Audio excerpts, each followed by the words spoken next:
Pemirsa, terima kasih Anda masih menyaksikan Berita Papua hari ini. Dan bagi Anda yang baru saja bergabung bersama kami, akan kami hadirkan kembali untuk Anda 3 berita utama kami hari ini.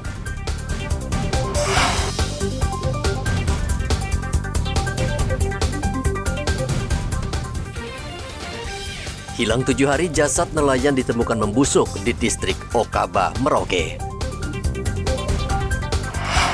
Ratusan orang berunjuk rasa di Timika menolak SK Mendagri yang menunjuk pengganti Johannes Retop sebagai penjabat bupati.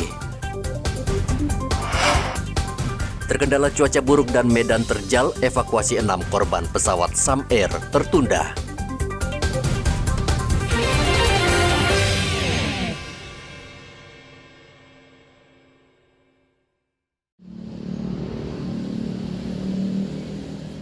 PT Pelayaran Nasional Indonesia akan menyesuaikan tarif tiket untuk kapal penumpang dan perintis yang berlaku secara nasional, termasuk Papua.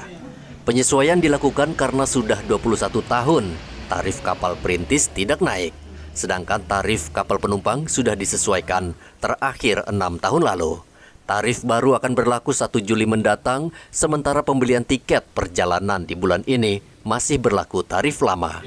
Udah 21 tahun yang lalu, 2002, dan sekarang baru ada penyesuaian tarifnya.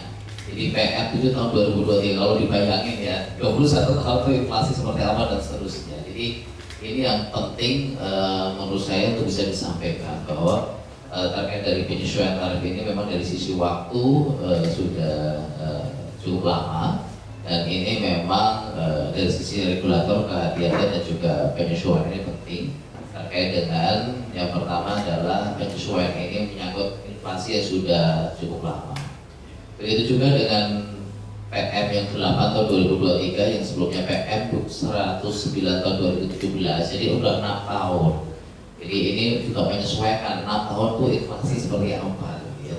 Jadi ini memang perlu ada penyesuaian. Jadi yang pertama keterkaitannya adalah bahwa dari tiap tahun itu pasti terjadi inflasi, sehingga wajar kok diadakan penyesuaian seperti itu. Pelni sebagai perusahaan badan usaha milik negara saat ini mengoperasikan 26 kapal penumpang yang menyinggahi 71 pelabuhan di tanah Papua. Selain angkutan penumpang, Pelni juga melayani 42 trayek kapal perintis yang menjadi alat transportasi penduduk di daerah terluar. Dengan penyesuaian tarif, Pelni akan fokus meningkatkan pelayanan, mulai dari layanan transaksi pembelian tiket hingga fasilitas di atas kapal, agar penumpang semakin nyaman. Dari kota Jayapura, Papua, Hendra melaporkan.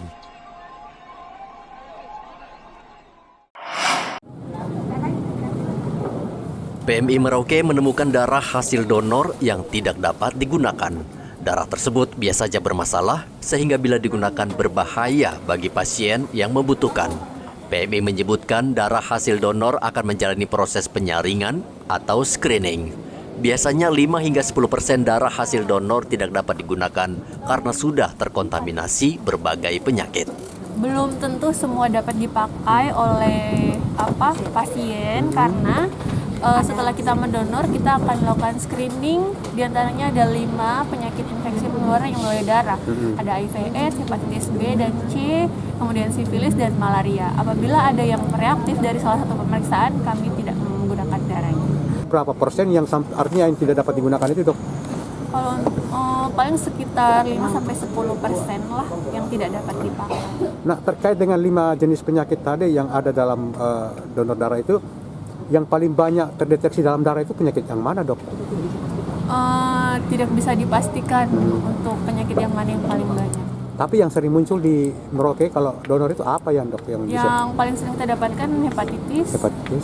Gitu. Kemudian ada sifilis. Kemudian ada beberapa juga yang terinfeksi HIV ya. Darah yang sudah terkontaminasi biasanya menjadi penyebab penyakit, antara lain penyakit hepatitis, termasuk sifilis dan HIV. Muhammad Ridwan melaporkan dari Merauke, Papua Selatan. Pemirsa, usai sudah perjumpaan kita dalam Berita Papua hari ini. Bersama kru yang bertugas, saya Cynthia Deli mengucapkan terima kasih atas perhatian Anda. Selamat pagi, semangat pagi, Wanyambe.